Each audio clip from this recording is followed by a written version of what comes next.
आज आम्ही मुख्याधिकारी रत्नागिरी जिल्हा नगर परिषदेचे प्रशासक यांची आज भेट घेतली। संपूर्ण आघाडीचे आम्ही सर्व पदाधिकारी, सर्व कार्यकर्ते रत्नागिरी शहरामध्ये जी गंभीर परिस्थिती पाण्याची निर्माण झालेली आहे, त्याचबरोबर रत्नागिरी नगर परिषदच्या क्षेत्रामध्ये अनेक पेशंट डेंग्यूने ग्रस्त झालेले आहेत। या परिस्थिती का निर्माण झाली, याच्यामध्ये प्रशासकांनी काय निर्णय घेतले, या संदर्भात आम्ही त्यांच्यासमोर समस्या मांडलेल्या आहेत। आम्हाला त्यांनी शब्द दिलेला आहे की उद्यापासून प्रत्येक 16 प्रभागामध्ये फवारणीचं काम सुरू होईल। त्याचबरोबर रत्नागिरी जनतेला, शहरातल्या नागरिकांना जर पाणी मिळालं तर उद्यापासून डबल टिबल दुपटीने टँकर त्या ठिकाणी कार्यक्षमता वाढवून त्या ठिकाणी रत्नागिरी नगर परिषदेला पाणी दिलं आहे, शब्द आम्ही त्यांनी आम्हाला दिलेला आहे।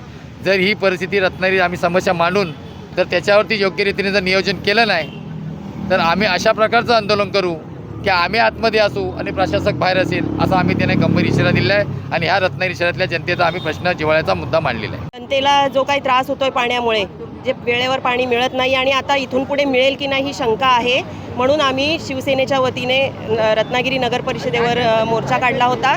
आणि महिलांचा जिव्हाळ्याचा विषय म्हणजे पाणी, आणि ते पाणी फक्त आणि फक्त नगरपालिकेने देण्यात यावं यासाठी नव्हे तर जनतेला काय आवश्यक आहे हे नगरपालिका विसरली असल्यामुळे आम्ही त्याची आठवण करून द्यायला नगरपालिकेवर धडक दिलेली होती। आणि आत्ता त्यांनी आश्वासन दिलं आहे की काल परवापासून धरणाचं काम चालू झालेलं आहे, पाईपलाईनचं काम चालू झालेलं आहे असं ते सांगतायत, पण आता आमचा अजूनही त्याच्यावर विश्वास नाही। आज त्यांना आठवण करून दिलेली आहे। जर त्यांनी यापुढे आणखीन कामाकडे दुर्लक्ष केलं आणि लोकांना पाणी जर वेळेवर मिळालं नाही किंवा मिळालंच नाही तर आम्हाला रस्त्यावर उतरण्याशिवाय दुसरा पर्याय नसेल, म्हणून आज आम्ही त्यांना एक सूचना वजा विनंती करायला आलो होतो। आज जरी आचारसंहिता असली तरी आम्ही जनतेच्या हिताचे आणि जिव्हाळ्याचे प्रश्न मांडण्यासाठी आम्ही आपल्याकडे आलोय। आपल्याला माहिती आहे रत्नागिरीमध्ये पाण्याची जी परिस्थिती ही गंभीर झालेली आहे।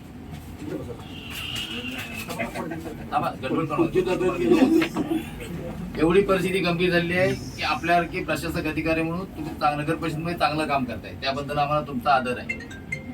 पण हे करत असताना मी ज्यावेळी नगराध्यक्ष होतो, माझ्या अगोदर राहुल पंडित नगराध्यक्ष होते। आपल्याला माहिती 2022 मेला आपण ती नगर परिषदची शीळ धरण ते फिल्टर हाऊस आणि फिल्टर हाऊस ते संपूर्ण रत्नागिरी शहरामधली पाण्याची जी पाईपलाईन आहे ही परिपूर्ण करण्याचं काम आपण केलं होतं। आणि तुम्ही जर रेकॉर्ड काढलात तर मे मध्ये आपण संपूर्ण टँकर बंद केले होते। हे तर आपल्याला माहिती आहे, अनेक वर्ष रत्नागिरी शहरामध्ये मार्च एप्रिल पासून जे टँकर सुरू होते ते माझ्या नगराध्यक्षाच्या कारकिर्दीमध्ये मी संपूर्ण टँकर बंद केले होते आणि रत्नागिरीतल्या जनतेला मुबलक पाणी देण्याचं काम आपण केलं। त्याचबरोबर शीळ धरण ते जॅकवेल हा जो मधला जमीन मालकांचा जो प्रश्न निर्माण झाला होता, तिथे ब्राह्मण म्हणून मोळेके जोशी असं एक कुटुंब राहतं, तिथे दत्ताचं देऊळ आहे, आपले विजय देसाई विभाग असतील तर त्या देवळाला मी माझ्या खिशातले 25,000 रुपये देऊन मी ती जमिनीचं संमतीपत्र घेतलं होतं। त्याबरोबर आपले इंजिनियर हे आपले भोईर आणि पवार हे सगळे अधिकारी त्या ठिकाणी जाऊन मी त्यावेळी काम करण्यासाठी त्यांना ते कंपनी पण फोडून देण्यासाठी लावली। त्यावेळी समोर एक गजऱ्यांची जागा आहे, त्यांची पण आपण परवानगी घेतली होती। आणि जवळजवळ 22 पासून आता 24 जवळजवळ 2 वर्ष होऊन गेली, कुठल्याही प्रकारचं तिथे एक नया पैशाचं काम या 2 वर्षामध्ये झालं नाही।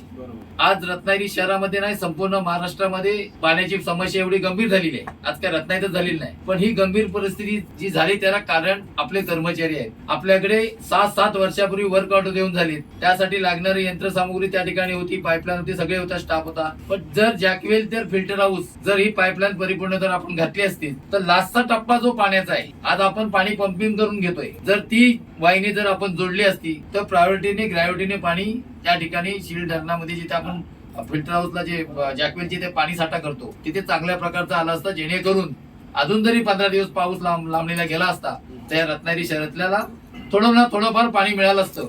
आज जर तुम्ही तिथला सर्वे करा, तुम्ही अनुभवी अधिकारी आहात, जर आज त्या ठिकाणची जर परिस्थिती बघितली तर ह्या 8 दिवसामध्ये आज बुधवार ते पुढच्या बुधवारपर्यंत पाणी नाही, पाऊस नाही पडला तर ह्या रत्नागिरीमध्ये पाण्याची शहरामध्ये एवढी गंभीर परिस्थिती होईल की भविष्यानी भूतोमध्ये कधी झाली नसते। ह्याला जबाबदार कोण? नंबर 2 हा पाणी विषय जिव्हाळ्याचा आहे महिलांचा, सगळ्या महिला ज्या आल्या त्या संदर्भात आल्यात। आज रत्नागिरी शहरामध्ये जे हॉस्पिटल्स आहेत, मी ग्रामीणचा विषयच घेत नाही कारण ग्रामीणचा विषय तर एवढं टेम्परेचर आहे की सर्वसामान्य कुटुंबाकडे काय प्रत्येक ठिकाणी एसी नि फॅन नाही आहेत। रत्नागिरी शहर जरी आपण बघितलं छोटं शहर आहे, अनेक लोक छोट्या मोठ्या घरामध्ये राहत आहेत, एका घरामध्ये 3-3 कुटुंब राहत आहेत भाऊ, अशी परिस्थिती असताना त्या ठिकाणी त्यांना एसी नाही, त्या ठिकाणी फॅन नाही, पण त्यांना जर साधा आपण पाणी पिण्याचं दिलं नाही आणि त्यांच्या आरोग्याला बाधा होईल अशा प्रकारची त्या ठिकाणी जर आपण स्वच्छता केली नाही तर आपलं दुर्भाग्य आहे। नक्कीच। त्यासाठीच तुम्हाला आम्ही निवेदन द्यायला आलेलो आहे. तुमच्याकडनं आम्हाला अपेक्षा आहे उद्यापासून कुठल्या परिस्थितीमध्ये 15 प्रभाग असतील किंवा नवीन रचनेनुसार 16 प्रभाग असतील त्या ठिकाणी फवारणी होणं गरजेचं आहे की माझ्या कुठल्याही आघाडीच्या पदाधिकाऱ्यांनी इकडे इतर नागरिकांनी शहरातल्या त्यांच्याकडे तक्रार येऊ नये. महिलांचा विषय आहे, पाण्याचा गंभीर विषय आहे, हा सोडवण्याचं काम तुम्ही. आणि आपण केलं होतं माझ्या अंदाजाने 2011ला की 12ला अशीच परिस्थिती निर्माण झाली होती पाण्याची. आपण तेव्हा 7 टँकर लावते जी विचारांना माहित असते, विचारांना बोलून घ्या. आज आपण किती टँकर भाड्याचे लावले ते तरी आम्हाला समजू दे. मग जर मला तुम्ही 2 टँकरनी आपण 1 लाख संख्येची शहरातल्या जनतेला पाणी देऊ शकतो काय? नगर परिषदेचा आपला एक टँकर आहे, याची कॅपॅसिटी दिवसाला 8 ते 10. मी म्हणतो पाणी नसेल, पण जर प्रायव्हेट टँकर घेतले तर जिल्हाधिकाऱ्यांना सांगून ह्या रत्नागिरी शहरामध्ये ज्या विहिरी आहेत त्या ताब्यात घ्या आणि तिथे टँकर भरा, तिथे पंप आहेत आणि ते पाणी रत्नागिरीतल्या जनतेला द्या ना. जर पाणी व्यावसायिकांना, बिल्डर्सला जर जे स्लॅब बीप घालतात त्यांना जर उपलब्ध असेल आणि जनतेला पाणी प्यायला मिळत नसेल तर ह्याच्याविषयी दुर्भाग्याची गोष्ट कुठली नाही. तर मी तुम्हाला कळकळीची विनंती करतोय कुठल्या परिस्थितीमध्ये उद्या आणि जर पाऊस उद्या पडला तर आम्हाला काय प्रश्नच नाही. पाऊस झाला मुबलक लोकांच्या खालच्या आळीमध्ये ह्या सगळ्या भागामध्ये काही ठिकाणी विहिरी आहेत, त्यांच्या विहिरीचं पाणी मिळेल.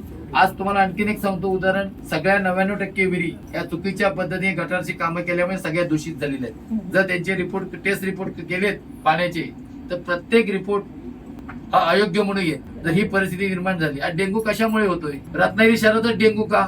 मग ग्रामीण भागामधले पेशंट डेंग्यूने का येत नाहीत? एक सर्व्हे करा रत्नागिरीतल्या हॉस्पिटल मधल्या डॉक्टरला की मग ग्रामीण मधले पेशंट डेंग्यूचे किती आहेत. ही पत्रकारांना पण कळकळीची विनंती करतोय की रत्नागिरी शहरामधले जे हॉस्पिटल्स आहेत, रत्नागिरीमध्ये सिव्हिल हॉस्पिटल आहे, याच्यामध्ये शहरातले पेशंट किती टक्के आहेत आणि ग्रामीण मधले आहेत? माझ्या अंदाजाप्रमाणे ग्रामीण मधला 10% पेशंट नाही डेंग्यूचा, पण रत्नागिरी आता जे ऍडमिट झालेले पेशंट आहेत हे 90% रत्नागिरी शहरामधले आहेत. ह्याचं महत्वाचं कारण आहे की आपल्याकडे फवारणी केली जात नाही. मी तर आता बघतोय दररोज ते साई स्टॉप ते मेन रोड झाडतायत. काय कशासाठी? साई स्टॉप पासून प्रोशर प्रमाणे सोमवार 1 जनशक्तीचा बुलंद आवाज म्हणजेच रत्नागिरी खबरदार.